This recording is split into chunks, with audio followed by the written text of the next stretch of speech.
All right, the next battle is the Battle of Shiloh. And the town Shiloh, the word is a Hebrew word for peace, which is kind of ironic because this is one of the worst battles in the Civil War.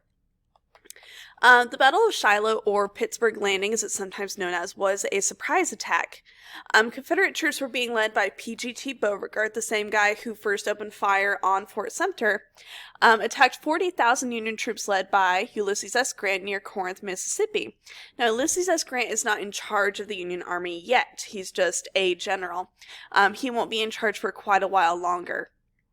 The Confederates want to push the Union back away from the Mississippi River. Remember, this is part of their whole plan, is to take over the Mississippi River and the Ohio River, blockade the coast, and then attack Richmond. So this is all part of the Anaconda Plan. And the Confederacy is trying to keep them from doing that. The battle is going to take place like all in this area, running around all over the place. The Confederates had surprise on their side when they attacked the Union, but because they don't have a ton of military experience and their weapons still aren't super great, like they're using like old-timey kind of weapons that their granddads had, even still, just because they don't have factories that they can use to build more, things didn't go super great for the Confederacy here. Beauregard and the other Confederate leaders didn't agree about what their attack strategy should be, which made it so that everybody was very confused about what the overall plan was. Do I listen to this commanding officer or this guy? This guy's saying a different thing. Who am I supposed to listen to here?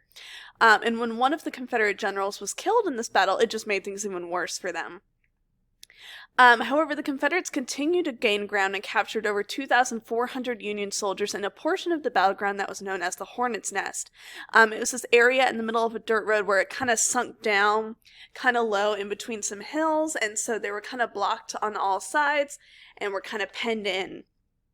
The Union soldiers here managed to hold the Confederate soldiers back and keep them there long enough for Grant to set up a defensive line along the Tennessee River with cannons and gunboats.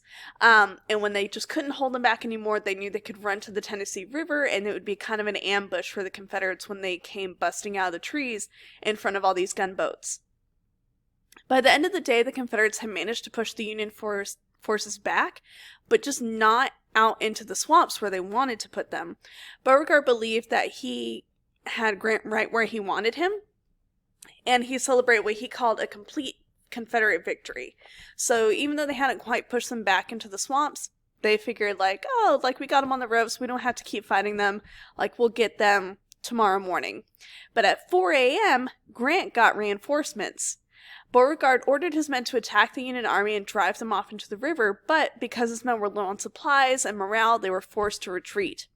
Grant knew that his guys were exhausted after fighting for 2 days straight and decided not to chase after them because he knew if we do chase after them, we're just going to lose. Despite this victory, Grant was criticized because he didn't chase down the Confederates, and a lot of people started writing letters to Abraham Lincoln saying he needs to be removed from command, like he's a drunk, he doesn't know what he's doing. And so Abraham Lincoln's like, cool, what kind of whiskey does he drink? I'll send him a bottle. But this battle is going to leave the Confederate strongholds, like all their forts and major cities, kind of vulnerable to the Union attack.